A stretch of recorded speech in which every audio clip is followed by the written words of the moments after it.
The season of Satan. I call it the season of Satan.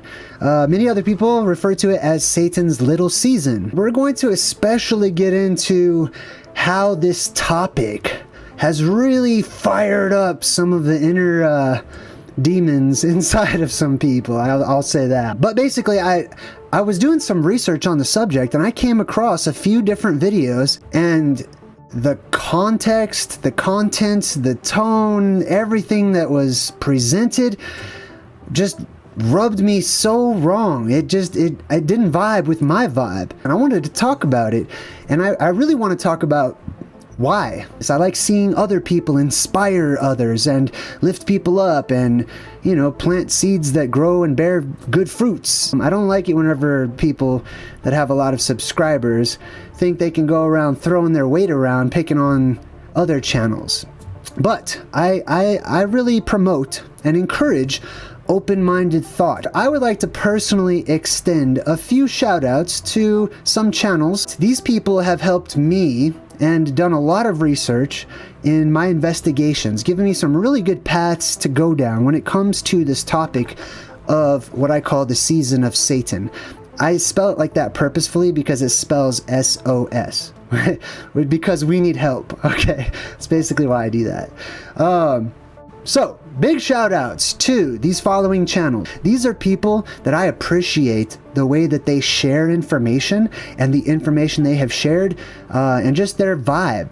And they are JT Follows JC, Understanding Conspiracy, Jason Jack, Toadhouse 7 Homestead, Alpha Talks with the Z, as well as many others. I couldn't remember all the different people, but those are the main ones that I really appreciate. I can tell you that I'm a Christian until I'm blue in the face, or I can be silent on the subject. But the actions of a person reveal the condition of their heart. That was number one.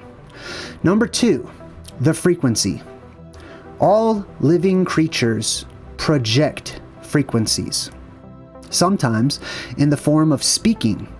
Every time you speak or I speak or you hear someone speaking, that is a frequency. Laced within their very words is a frequency which either resonates with what is called good or evil.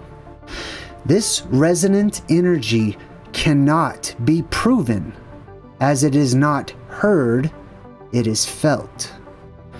It runs through us, and when it does, it is either rejected or welcomed.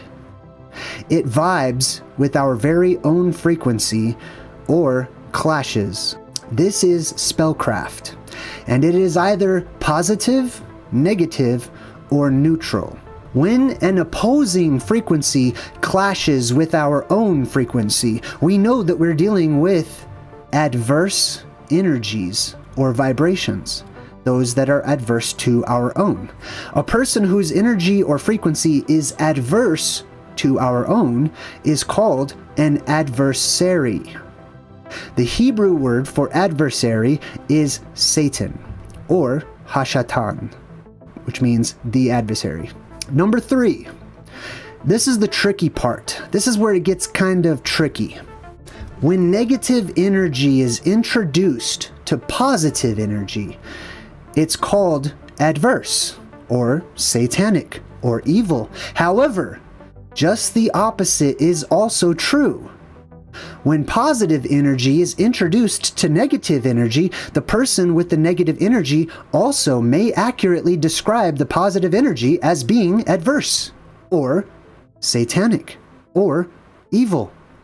It's just as true. So, because it is adverse to them, right? So, how can we determine which energy is which when they would both say that the other is evil? I find this to be a reasonable question. I've found that the secret lay within the result. If the energy introduced by either side results in life, growth, genuine smiles, genuine laughter, peace, inspiration, innocence, wonder, courage, wisdom, gentleness, life, unity, and a pleasant feeling, for example, then that energy is likely the positive energy. Inversely, if the energy introduced results in things like anger, fear, violence, aggression, sadness, worry, death, exhaustion, war, division, and base or low vibrations, then that energy is likely negative energy. Number 4, this brings us to the theory that we are living during what the Bible calls Satan's little season. Here's what the theory is about. The general idea, I'm just going to generalize, but in the Bible it talks about there's different prophecies and predictions and people that were allowed to see into the future, or they had special knowledge, and I believe things are cyclical, which I'm going to talk about that too. They had special knowledge of the past and therefore knew what was going to happen in the future. Others also just simply looked around at the conditions of the world that they lived in, at the people and how they were treating themselves and one another and animals and plants and nature and God, and they called them hypocrites, and they prophesied doom and destruction onto them. Now, one of those things in the Bible says that there are these periods, these time periods. So this is really what we're discussing, time periods. And when we get into time periods, especially within conspiracy circles, alternative and fringe theories or things like that, many of us who have done diligent research have uncovered mounds of evidence suggesting that time as we know it has been messed with, that time has been changed, that time is constantly being altered, and that we really don't even know what time it is, what day it is, what month it is, what year we live in. Time has been added and taken away from our calendar and from our clocks on such a regular and constant basis over the millenniums that the people have altogether become lost and don't know what time it is. So, regarding time, the Bible indicates that there are these, what appear to me to be cycles of time, or eons, or ages, or epochs, you could say. There are long periods of time. Now, I personally believe that those long periods of time and how we mark time and establish the beginning of time to when time ends and it restarts. Me personally, I base that upon the apocalypse because I believe there are many. And I believe that they are cyclical. In the Bible, it refers to one time, which is a time of goodness and prosperity and peace and a golden age. The opposite of that is Satan's little season. So obviously, right? If you have a time when the world is full of goodness and good energy and it's a golden age, if we go according to what's known as the law of cycles and rhythms, the flow of energy back and forth, spiraling ever forward, one way and the other way, it stands to reason for me that these things would be repetitive. So if the pendulum swings in one way and it gives us a golden age, and people go through that golden age and they experience all of it in its wonderful glory, however it's described, however they perceive it and experience it, it's destined to swing in the opposite direction, giving us what we're talking about today, which is the season of Satan, or Satan's little season, Satan's time to come out, and evil and negative energy to manifest and to be an influx of bad vibes in this world, leading to death and destruction and disease and decay and base mentalities and spirituality and short lifespans. And I believe that's where we are now. If that's the clock, if that's the pendulum, I look around, just like the prophets of old, and I regard the people, and I regard the animals and the plants, and what the motions of the heavenly bodies are doing, and the luminaries, and I'm looking at them and reading the signs, and I see evidence that the world is full of bad energy. And therefore, we live during one of those times where the pendulum has swung to the extremity of satanic energy, or adverse energy. And I say that because I'm not speaking for everyone on the planet. I'm speaking for myself. That energy I look around and see that seems to be everywhere and prevalent in the world, and especially within the ranks of humanity, is adverse to my own. It hurts my soul. It tortures my my energy on the inside. It makes me cry. It makes me stressed out. It depresses me. I don't like it. I don't vibe with it. And therefore, it is an adversary to me, or you could say satanic to me. So that's basically the season of Satan. Now, I don't hear a lot of people, too many people talking about the season of Satan actually being cyclical and making a return and then going back to the millennial rule, or the time when Jesus comes back and then swinging back to Satan and then swinging back to Jesus, etc. That's how I see it personally, and I've found mounds of things that I feel are compelling to me. However, I'm not here to convince any of you or anyone else on the internet. I just simply enjoy sharing my feelings and my research and my studies and my experiences. That's what I like to do here on my channel. I look around, many others do too. We see, oh, it looks pretty bad right now. It might be, that we are in the season of Satan, and people speculate and they wonder and they look into it, and some people research. But then there are those who have taken their flag and they have planted that flag deep in the ground wherever they might be standing, like a cat in darkness that's terrified to come out to a place of light. Some people are like a cat that's up in an attic where it's dark and it's meowing and it's scared because it's in the darkness. And when that saving hand of a human reaches up through a hole and tries to grab the scruff of the cat in order to bring it to safety, the cat's claws come out and it latches down into the wood, and it's immovable because it knows it's okay right there, but it has no idea what's anything around it because it's in the dark. However, the person whose hand is trying to take the cat out of the darkness and bring them into the light, they have good intentions. And I feel like many people are that cat in the dark with their claws latched into the wood, terrified to move, or they've taken their flag and planted it deep in the ground, and they've established, this is what I talk about, this is my beliefs, this is where I am, this is where I stand, this defines me. If I move it, I'm different, and that might scare some people, and I understand and I get that. I used to be much like that, but I'm growing and I'm changing. There are those who entertain the idea of Satan's little season. They research it, they hypothesize, they speculate, they wonder, and even believe. Those who share their path, their thoughts, evidence, and ideas mostly seem to do so, I've noticed, in a calm and collected manner. I've found that the people that make these kinds of videos, in general, the ones I come across, that these people often exhibit qualities which resonate with me personally, much like those that I listed and gave shoutouts to at the beginning of this video. Qualities like being kind, considerate, patient, reasonable, logical, rational, humble, and so on. Now, I have also noticed that many of those who seem to have a perspective that they are still waiting for Jesus to return, or that this is not the little season of Satan, specifically those who make videos debunking the little season, often clash with my own personal energy. I feel their energy, their tone, which comes across to me as patronizing, belittling, demeaning, holier than thou, authoritative, commanding, insulting, closed-minded, short-tempered, and rude, just to name a few. I've heard their tone.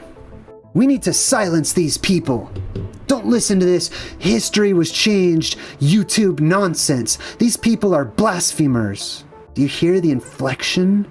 That's a vibe. That's a frequency. People are spreading a lie, they say. We need to cancel out the voice of these people. Wow. Wow. That's just me saying wow. Especially from those that would like the freedom of speech to be able to share their own opinions, and you know what I mean?